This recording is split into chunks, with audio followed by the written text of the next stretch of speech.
Directly to her right is the incumbent, Alan Mayo. He and his wife Nancy moved to Sarasota County 34 years ago. Alan is a longtime conservative Republican and successful businessman who has built 2 large restaurants, a large consulting business, and a vacation rental business. Those entities remain today and are employing people, using vendors, and paying taxes. Alan served honorably in the United States Army and attended Seton Hall University, where he earned a Bachelor's of Science in Accounting. He and Nancy live in Nokomis, and they have 3 adult children and 4 grandchildren. He has served 1 term as the District 4 Sarasota County Commissioner, including a year as chairman, and is running for his 2nd term to continue his commitment to excellence in Sarasota County government, which includes keeping spending, taxation, and regulation in check, while ensuring the high quality of life that Sarasota County residents have come to expect. Alan Mayo.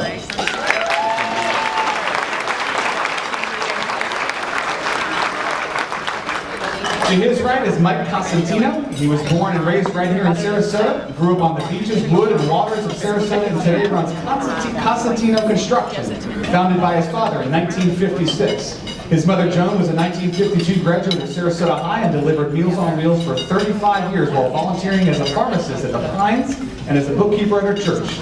Mike's father, Tom, served on the board of directors of the Artist Foundation and received a Lifetime Achievement Award from the Gulf Coast Builders Exchange.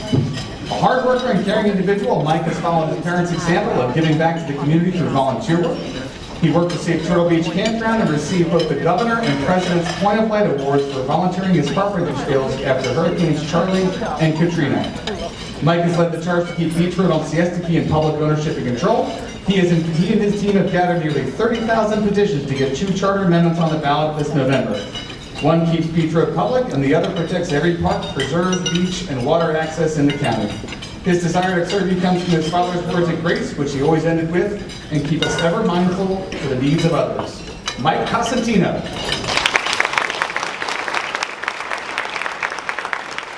Last but certainly not least, to his right is Wesley Ann Beggs, who comes from a long line of dedicated civil servants in Florida. I love this, isn't it? Her great-great-uncle served as the first ever city manager of St. Petersburg during the 1930s. More recently, her mother has been at the James A. Haley VA for 30 years and currently serves as the medical director of home care. She is a graduate of New College of Florida with a degree in political science and founded her own marketing and media business to support community organizations and locally owned small businesses. She has demonstrated her commitment to the community through hundreds of hours of volunteer work, primarily with local high school students, and has mentored those from Booker, Sarasota High, Riverview High, and the Sarasota Military Academy. She is vying for a seat on the County Commission to represent citizens of this county that value environmental protection, affordable housing, and sustainable development. Wesley Beggs.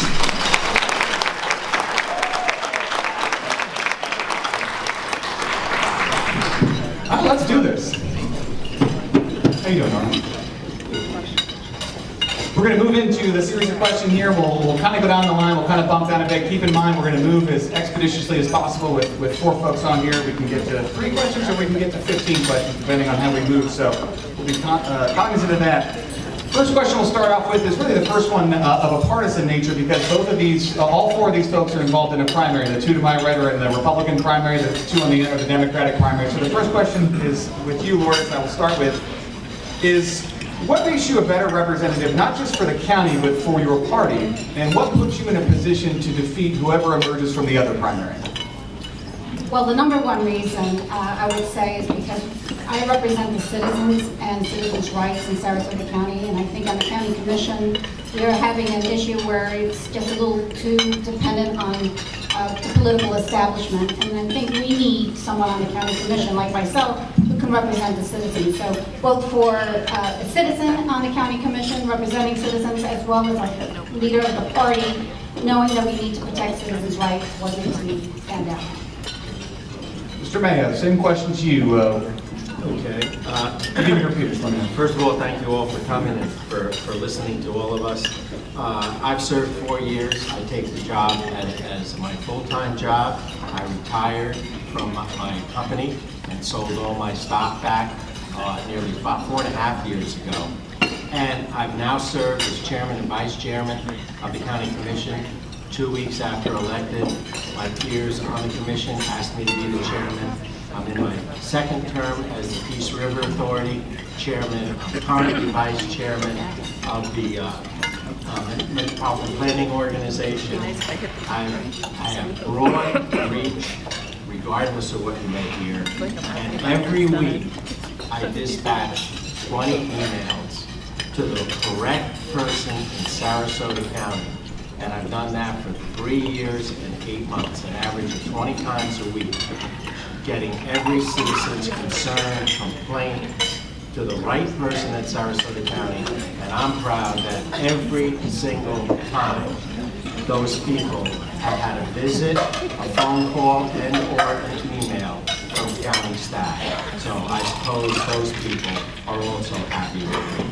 I've been endorsed by the local firefighters, the state firefighters, the Sarasota Manatee Board of Realtors, 5,000 realtors in our county, the Venice Board of Realtors, the Building Industry Association, and the Gulf Coast Builders Exchange. You look at my fundraising and you see a broad spectrum.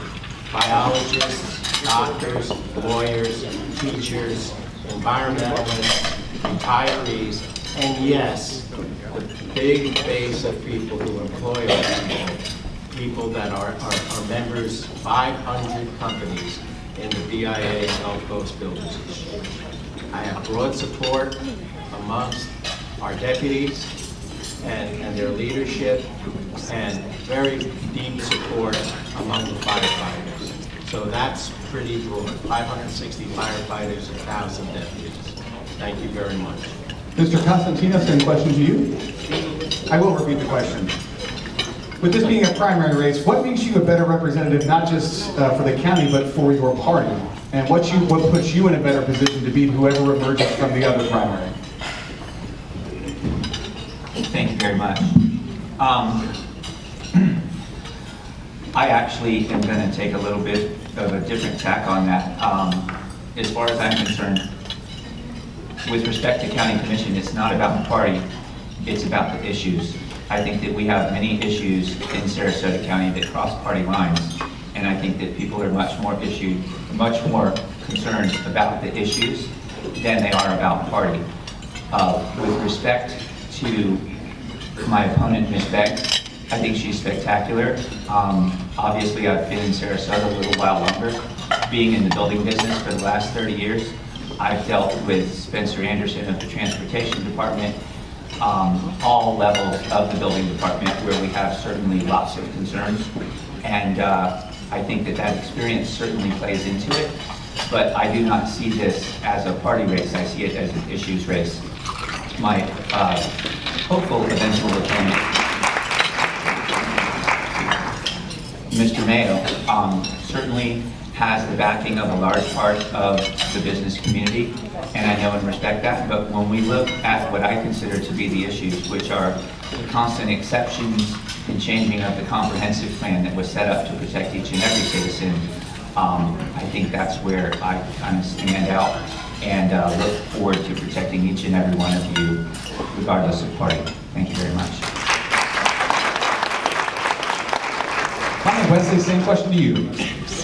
So, with regards to the party, I know I'm a new face to a lot of people in this room, but I am an old face to a lot of the young people here, the millennials, the Gen Z, and now more than ever, that's who we need to be empowering, that's who we need to be speaking to and lifting up. We need a fresh perspective, some new ideas, new approaches to a lot of the issues that are plaguing Sarasota, but also nationally: affordable housing, environmental protection. We don't live in a vacuum. Sarasota exists in a macrocosm, really, and we need someone that will bring fresh perspectives and new ideas. I am the vice president of the Minnesota Young Dems. I'm a precinct captain. I've been mobilizing in this county for quite some time, 10 years. And I can tell you, I've been on the front lines and working with high schoolers, certainly being in the young workforce myself. There are big, unsustainable economic issues that are happening in our county to our younger population, and we need to pay attention to that because they are an integral part, not just of our future, they are the future, but certainly our economy. And I look forward to being a voice for them on the county commission and helping to empower young women, young voters, certainly Democrats. We haven't elected a Democrat to our county commission since 1968. And to me, workable solutions come from a multifaceted approach. You know, you can't have one side, any side, directing the conversation and having the only say in environmental development, land use, things like that, because I am part of a generation that is going to inherit what is left to us. And I don't know about you, but I'm interested in leaving a world worth inheriting for future generations.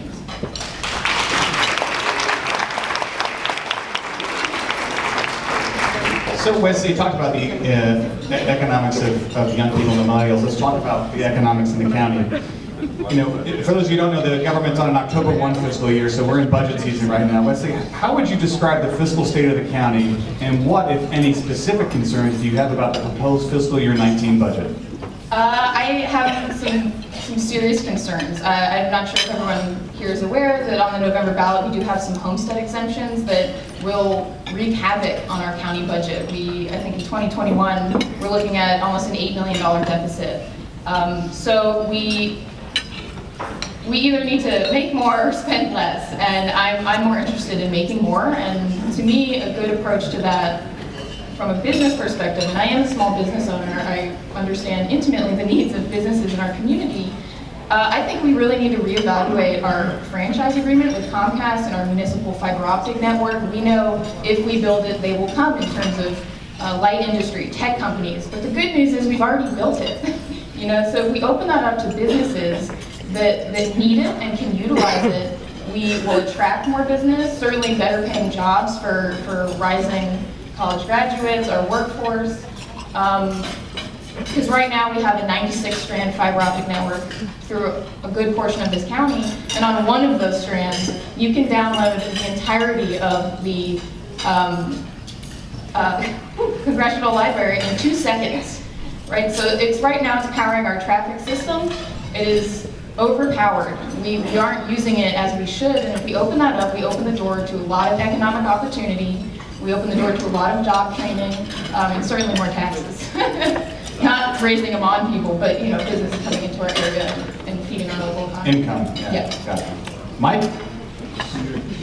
Yeah, sure. So, how would you describe the fiscal state of the county, and what, if any, specific, perhaps line item concerns do you have about the proposed fiscal year 19 budget? In the broad general sense, we have a county whose budget is approximating $1 billion, and that is, I run a small construction company, and certainly $1 billion, that's a heck of a lot of money to do a heck of a lot of things. Specifically, what concerns me is that we had nearly $90 million in cash reserves at the bottom of the economy in 2009, and borrowed $5 million of that to balance the budget last year. And our cash reserves, in spite of the fact that we have been booming, we have been tapping those reserves to where they're under $10 million at this point. And what I don't understand, it seems to me that past commissions were much more fiscally prudent with our money. And when we had a boom from, say, 95 to 2005, we were like good squirrels and stored nuts. And now here we are in a boom spending money. So to me, I think the first and foremost thing that we need to do is we need to get our spending under control. We cannot spend what we don't have. I don't think that's fair to the current or future generations. And with the comprehensive plan changes that we continually see that have gutted fiscal neutrality from new buildings, we're actually transferring the cost of infrastructure to all of the people in existing areas. So I think that we need to take a better look at what we do. I think that certainly reducing spending, but we're also kidding ourselves in a small way. We are one of the lowest millage rate taxed counties in the state of Florida, but we're at the very top when it comes to taxes and fees. To me, it's kind of like a water balloon. You squeeze it over here, it gets bigger over here. I think the only thing that we can really do currently, the quickest way I would see to not get elected is to tell everybody that we're going to raise their taxes. So the obvious answer is get our spending under control. Thank you. Commissioner Mayor? Well, let me deal with some of the things that I face every day out there. And I'm going to use the pleasant word nonsense. You use whatever two-syllable word you'd like. The county is going bankrupt. Nonsense. The county has lost its credit rating. Nonsense. Last month, still AAA. The county has no reserves. They've burned all through them. As I sit here today, and I checked with staff last night, there are $160 million in reserves inside our budget right now, this fiscal year. We did move $5.4 million of the Budget Stabilization and Economic Uncertainty Fund, and it's already been replaced. That happened last September 30th. We have a disaster reserve fund inside that $160 million. Generally accepted accounting standards for governments say 60 days. We have 75 days. The disaster reserve fund, that is the Business Stabilization Economic Uncertainty Fund, the one that we did touch, and we're constantly reminded about it, now sits with $7 million, and it started with $5.4 million.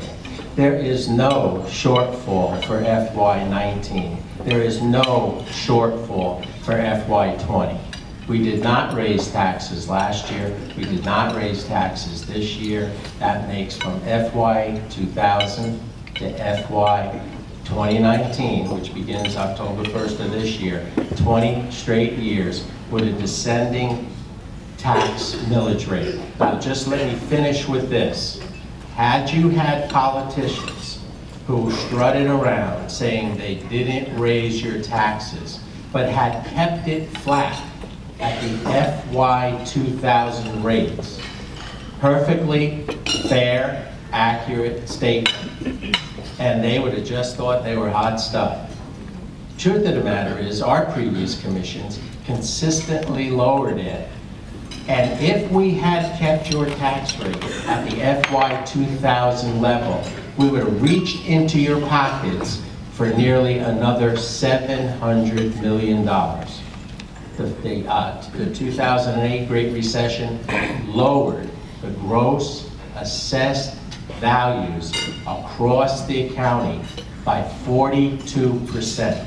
You think about your personal budget with barely no notice and happening very quickly, being lowered by 42%. Now, there's all these buildings going up, but I will tell you that when Bill First, our property appraiser, gave us the tax rolls on June 1st, we are still 7% gross lower than the 2008 gross assessed value. The previous commissions and the people that I sit with every day have carved off immense amounts. We instituted in January $5.4 million in budget cuts, but the magic word is the adjective, recurring, year after year, not one-off cuts to make us look good. So we are looking very healthy. Very, very good.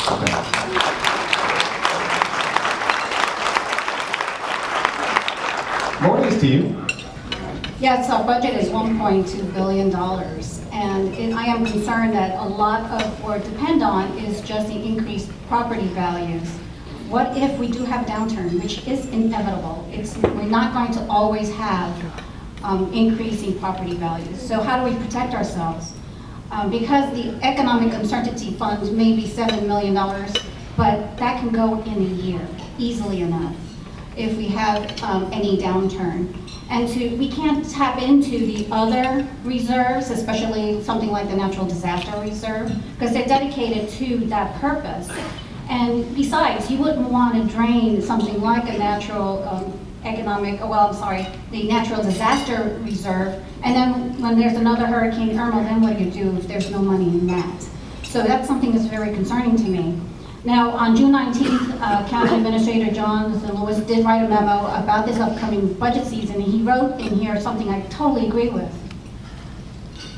The county has spent $60 million of our general fund savings since 2012 in order to balance the budget, which is not a sustainable practice, and that's true.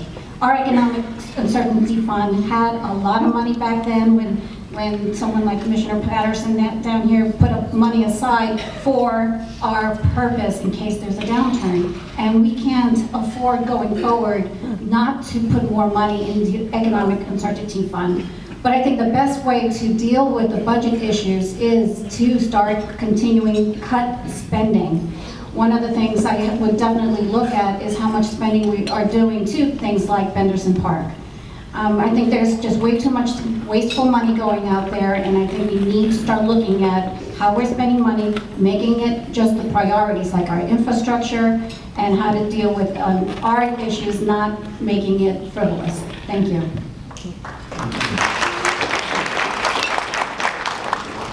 All right, as you know, Morgan talked about when he came up here this fall on November 6th, you all will be asked whether or not you want to transform the election system here in Sarasota County into something called single-member district. I'll be really brief. So what that means is these folks are running in District 4, but they have to live in District 4, but they get elected county-wide, so the entire county votes for them.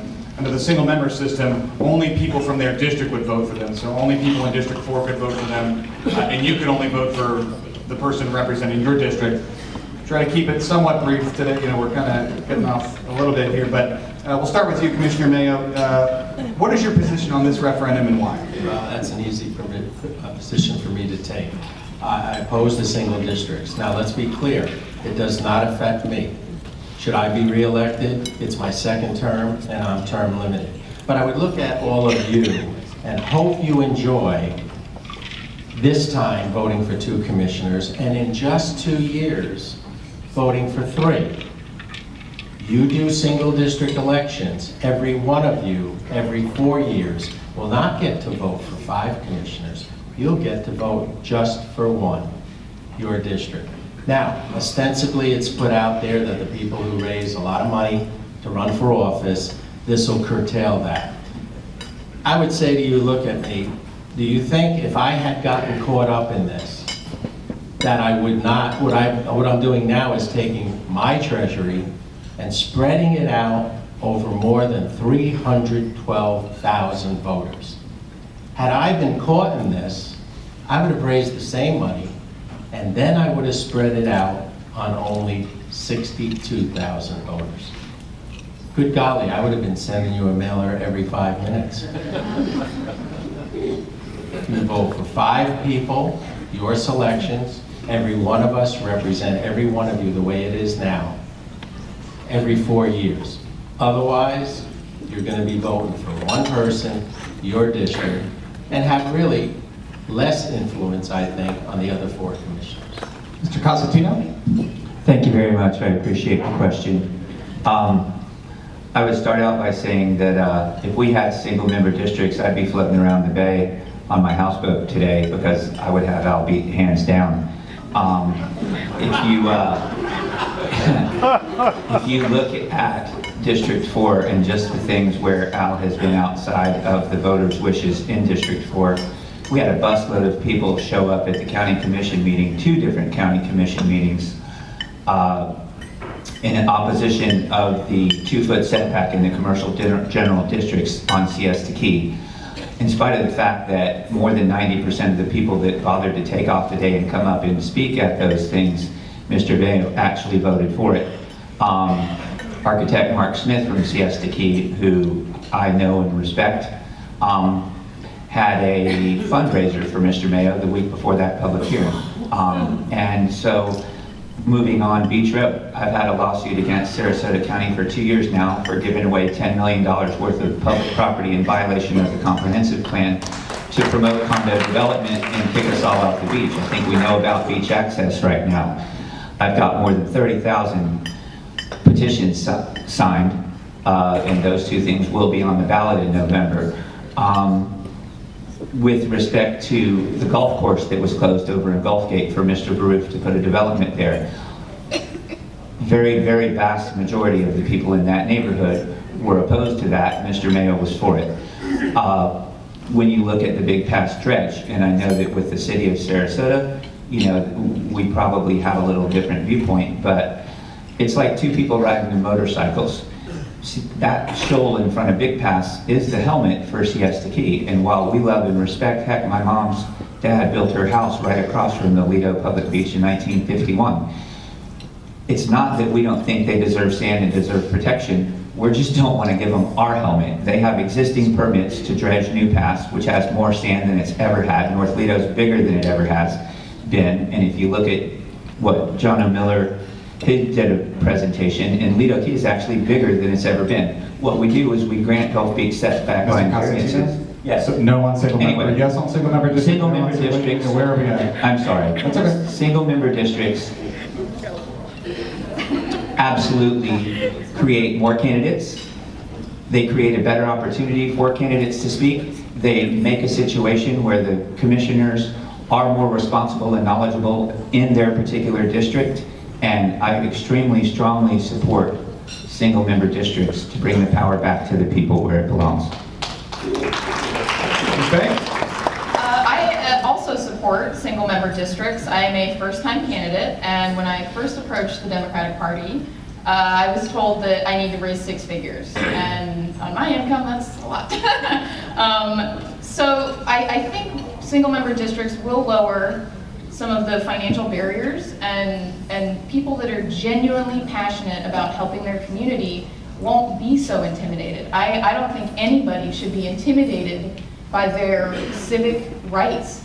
And if you want to run, you should be able to run regardless of your wealth, regardless of your connections. I do think it will result in not only more candidates, but more candidates that genuinely have good ideas, that are connected to their community, that are interested in making Sarasota a better place, as I think everyone here is.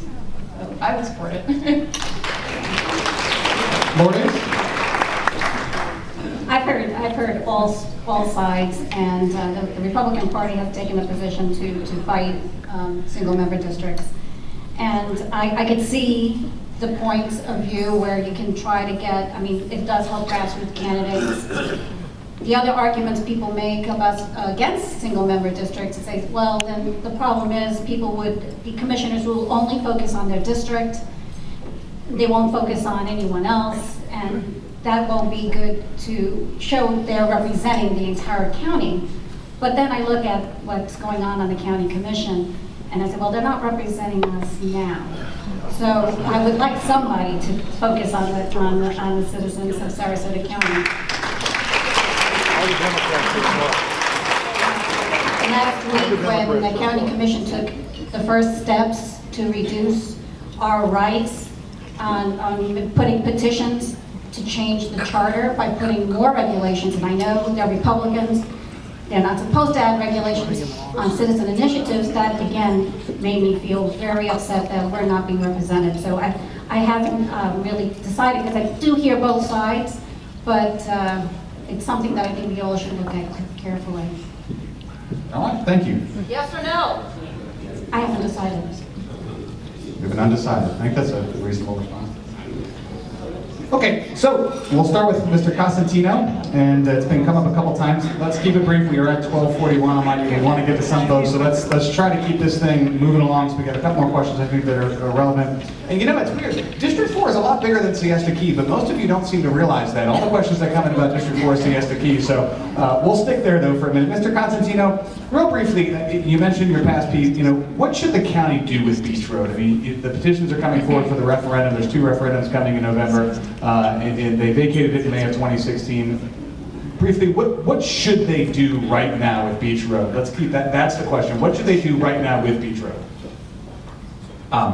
Before I continue, Mr. Mayo and I have talked about this several times. Are you at liberty to discuss this? No, I want to be fair to Mr. Mayo. And Mike, thank you. I mean, Mr. Constantino has a lawsuit against the county, and we're in the middle of litigation, and it would be totally inappropriate, and I think Mr. Constantino knows this, for me to make any sort of comment. The issue is not yet resolved. Parts of it are. There's more legal hearings to come. Yes. So I will be very brief.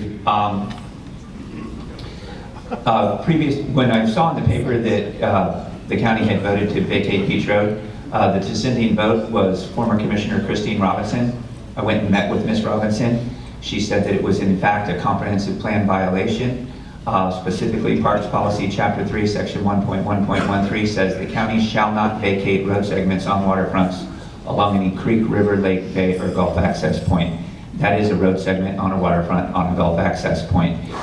She was concerned because it was the 4th time the county, in her words, broke the law that year by vacating and violating the comprehensive plan, that particular section of the comprehensive plan. There's another section of the comprehensive plan, which is also chapter 3, section 1.1.6, which says the county shall continue and whenever and wherever feasible expand its public beach and waterfront acquisition efforts.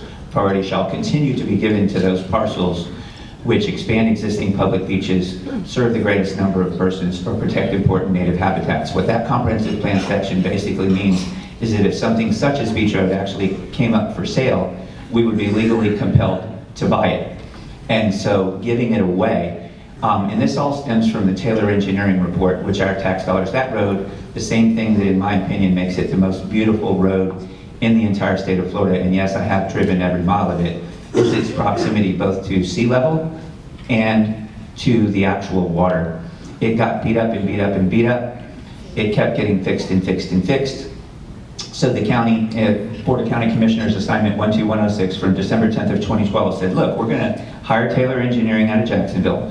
We're going to get several options for a permanent repair of the road, and then staff is gonna pick which option will be the permanent repair. If you care to look at my website, www.reopenbeachroad.com, page 31 of the Taylor Engineering Report, the cost sheet, it's actually $4 million cheaper to the taxpayers to fix Beach Road than it is to give it away.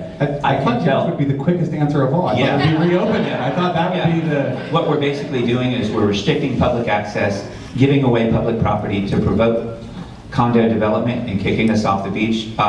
Longtime and large property owner on Siesta Key, Jay Lancer, called it the worst decision in the history of Sarasota County. I think that's a little strong, but it is one of the most egregious things that's come down the pike in a long time. And I would really appreciate anybody, my phone number's on the website, call me, I'd be more than happy to discuss this with you. We need to stop the creeping privatization of all of our public lands. Thank you very much. Reopen. Wesley? I too would revert it back to public use. On average, coastal counties in Florida, their beaches are 40% publicly accessible. So 40% is the state average for coastal counties. In Sarasota, however, it's half that. 20% of our beaches remain public access. So I think at every turn we need to be fighting to make sure that our beaches are for everybody. You know, very few people live on the beach, right? A lot of people commute in from the beach, and I don't think families that live east of the interstate or really anywhere that is not a body of water should be barred access from our most valuable resource. I'm sure a lot of people in this room moved here because of our beaches and how beautiful it is and having access to it and water sports and fishing and all of this. And I think we should consistently at every turn be protecting our public rights to our waterways. Lourdes? I agree. I mean, one of the problems we have in Sarasota County, a lot of people believe that all of Siesta Key is public. They go up and down and sit in front of the sand of some of these condos and think, oh, I could sit here. And when that law passed recently in the state, which says, you know, people can be kicked off private lands, I started to get worried about what's happening, what can happen on Siesta Key, because the majority of Siesta Key is private. The only thing that's public is the public beach and the lands where you see the access is that narrow strip. So I think it's really important. Now I'm glad that their laws changed so that to preempt people from being arrested on being on private beaches. But I think now it's more important than ever to have access so at least we can look and be able to enjoy the water from every possible point in Sarasota County, because that's what we are all about. This is a beach community. So I would preserve and revert back to public use. Perfect. And with respect, Mr. Mayor, understanding you not being able to participate, we'll move up to questions for the public in a minute. So, you know, money in politics is always a big thing. We talked about it with the single-member district things. Is it cheaper? Is it more? Because it's costly to campaign. We need to put out signs. We need to notify our voters about our position through mailers, and that costs money. So I give you credit for doing that. You know, the thing is, you have to look at the history of the person and what they represent. I've been spending 20 years fighting for the neighborhoods, for the preservation of neighborhoods as well as the environment and citizens. And I really think you have to look at what they are inside and what they've been doing in the past. I think it's really good that we do have an opportunity to have access to people's history through the internet, so you can look at what we've done. I've been president of CONA, Council of Neighborhood Association, the Ski Association, and there's no question that I spent years working on making sure that we control how we grow in this county, because I think it's important that we grow, but we grow responsibly and fiscally responsible as well. So I think you have to look beyond campaign contributions, but at the same time, if somebody's getting 10 contributions from a developer, and from all their LLCs and multiple, you can see where their leanings are, as well as their actions while they're in office. So I think it's just something you got to look at their background. And yes, you could look at their contributions. I know one thing for sure, that I've always been a person who represented the neighborhoods, and I always will be. Commissioner Mayo? Sure. Let's look at my voting record. It's real easy to pigeonhole me, but let me be clear. The last 3 times Benderson appeared before us, I voted against him. The next to last time Pat Neal appeared before us, I not only voted against him and his big project, I led the charge and delivered a 5-0 no. So this is really crazy nonsense that you vote, that I have a slip of paper in my pocket and I look at which one of the 700 donations I got last time and I'm getting this time. Let's talk about Jim Gabbard. Yeah, I voted for his project for a whole host of reasons, but his last appearance before us, this Fruitville Park of Commerce, a whole group of my friends, Jim Gabbard, his partner Lenny Myers, Bo Medjord and Bill Merrill, my good friends, were the presenters. John Swift, that's Mr. Swift, owned property there. And Bill Saylor, a contributor, owned property there. And I voted against all of them. And they were not pleased. The fellow that got the benefit of it was Steve Stottlemyre, who owns the barbecue place and the Texaco station right next door. Steve got the benefit of that vote, and Steve never darkened my door, didn't give me a penny, never even met with me when I ran for office. So you have to expect commissioners to vote some of the time the way you like and some of the time the way you don't. Now, I can be challenged that the chambers are supporters of mine. I have served now or in the past on every chamber of commerce in this community.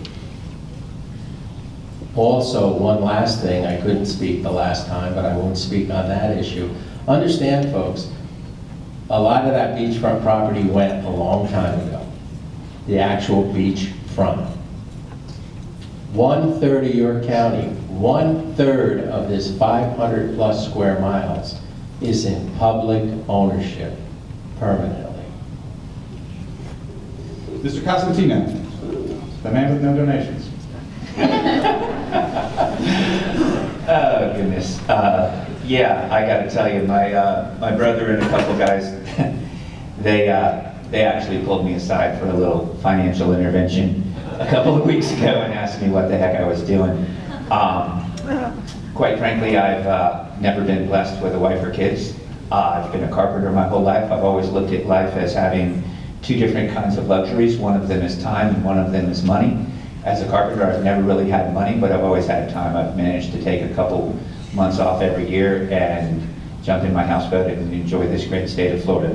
I was fortunate enough that my parents paid a lot more attention to business than myself, and I inherited some things from my folks. And I have basically sold everything that I own in order to fight for the public rights on Beach Road. I'm several $100,000 into that, and the only thing that I've really guaranteed myself is that I can never retire.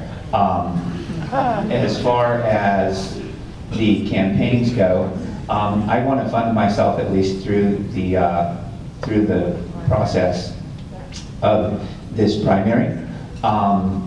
Quite frankly, Wesley is a spectacular young woman. She's been working her butt off.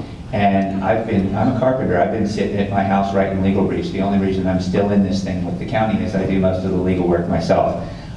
You don't have to be a genius, you just have to be a hard worker. With respect to the actual money, I would say that I'm sure it didn't have anything to do with this vote, but the main guy for Beach Road, Dennis Madden, a developer from Michigan who neither lives nor votes here, did make campaign contributions to Mr. Mayo before the vote. I would strongly disagree with his contention that the amount of campaign contributions don't go hand in hand. I think that we absolutely have a pay-for-play system in this county, and I think that it's absolutely wrong. What I cannot give you, and I apologize for that, is the solution, because I think people do have the right to donate to campaigns, you know, and they're going to donate to like-minded people, and those like-minded people are going to have like-minded attitudes. So it's actually a very difficult question, and I think that it's up to each and every one of you to decide whether those campaign contributions are adversely affecting one's ability to vote. My contention is yes, they are. All right, we'll round down with Leslie, and then we'll head out to the audience. Again, I am a small business owner. I understand wanting to contribute to people and organizations that are fighting for your needs and your rights and things that you value. But at the same time, I am also skeptical, and I echo what Mike said. It's up to every person in this room to look at the public information, the public contribution records, and decide for yourself if you feel your interests are being served, if the types of money that are coming into these campaigns or petition initiatives or whatever the case may be are from people that are profiting off of the decisions. My problem isn't that it's businesses or developers even, it's people that bring business before the board so frequently that have so much to gain from these votes. I personally find it a conflict of interest, and of course, again, you will contribute to people that are like-minded, and that's okay. There's nothing inherently wrong with that. There's nothing inherently wrong with fighting with developers or fighting for developers or okaying things and voting a certain way, all that jazz, but I have a personal problem when the funds are so overwhelmingly from one side of the spectrum, when the parties that are contributing this money have so much to gain personally and professionally from some of these votes. So if you look at my records, I think I have a one-pack donation from the Young Dems. And the rest is individuals. I think 2 businesses, my average campaign contribution is $32. And that's who I'm fighting for. Those are the people that have to work, and they can't make it to these Board of County Commission meetings, and they're trying to just make ends meet and get by, and they don't have money to prop up campaigns and specific candidates and things like. Those are the people that matter to me. I'm interested in representing everybody, not just who can afford a $200 check, not just who can afford to build here and things like that. I think we are overlooking a big portion of this community, and a lot of that big money, it overshadows the voice of everyday people just like me, just like nurses and teachers, and people that don't have those resources to write $200 checks at will. Briefly, I am a member. Let's go back to water for a minute. Let's ask all of the candidates. It's kind of a 3-part question, so you can answer any or all or none. First of all, do you think that water is an important economic driver? Second, do you think that Sarasota County has or can balance the resource needs between public use, industry, the environment, and agriculture? And thirdly, how does Sarasota County stand in that realm right now? Take it away. I'll answer first if I may. By water resources, I know that Mr. Pilon is referring to Peace River Authority, 4 counties, excellent shape, absolutely abundant water. Right now, you've got a reservoir that's probably chock full at 6 billion gallons. Aquifer storage wells, 6 billion gallons. I've sat on Peace River Authority, taking over from former Commissioner Nora Patterson.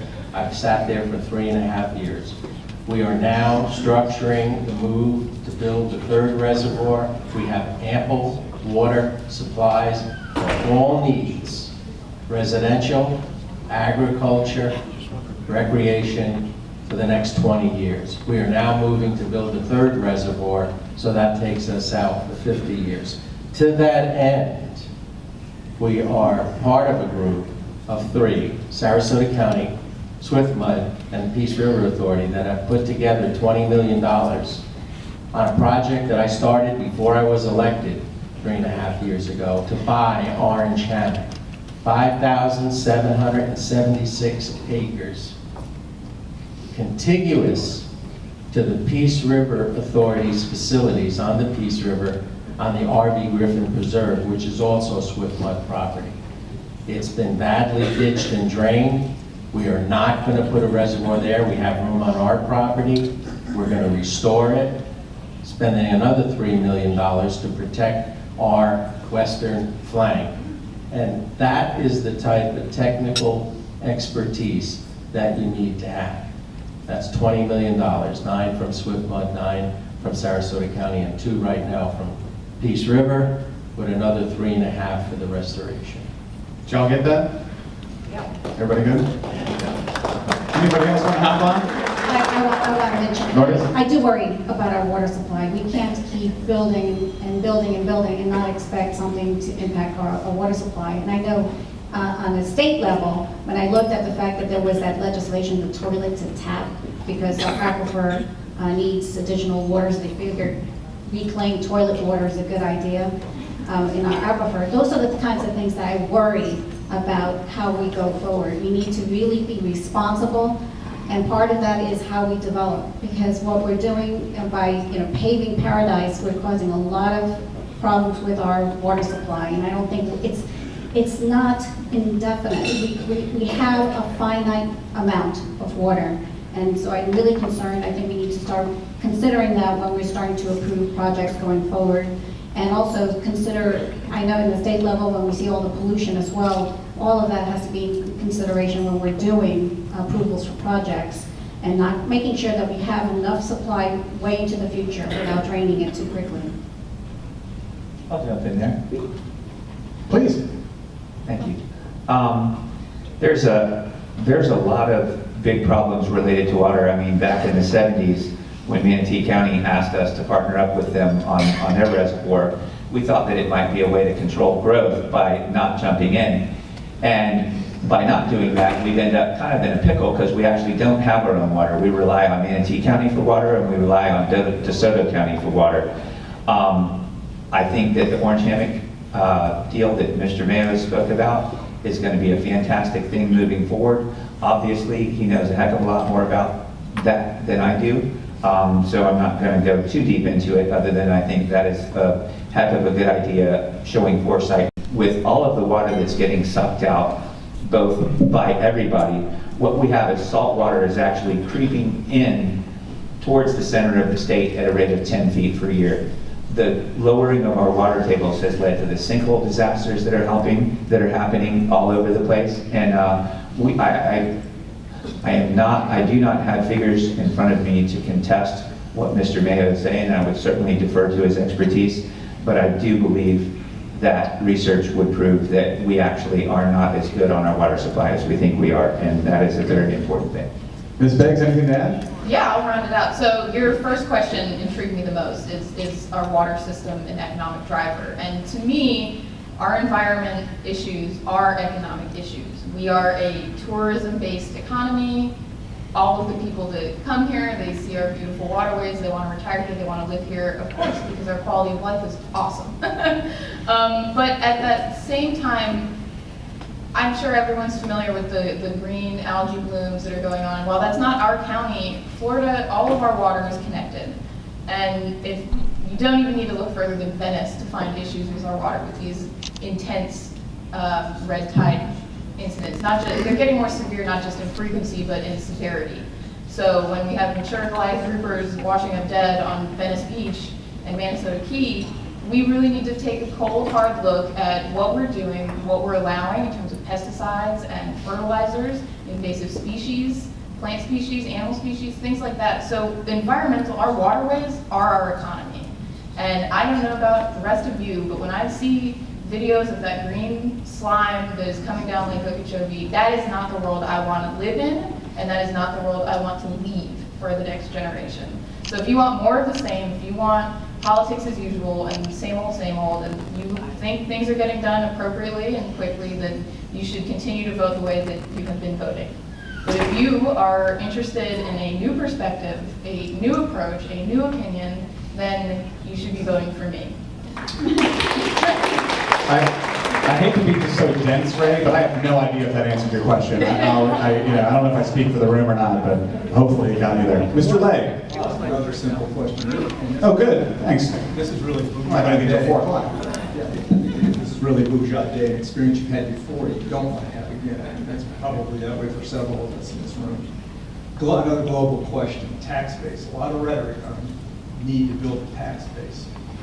I'd like some new perspective on that, what that means, recognizing that half the general fund tax base, the things that pay for the quality of life stuff, comes from sales tax, and that's under attack by online sales. And the other half depends upon the investment decisions of others. At the same time, while we are constantly capping our tax contribution through Save on Homes and additional homestead exemptions. So what's it mean specifically to build a tax base? I'd like some new perspective on that. What do you do to build a sustainable tax base? Is that a good summation? Yes. Or what new things can we do to build a stronger sustainable tax base? Anybody specific? Anybody want to feel that? Well, I'll start. The first thing you want to do is encourage people to bring their businesses here. You have to expand your tax base.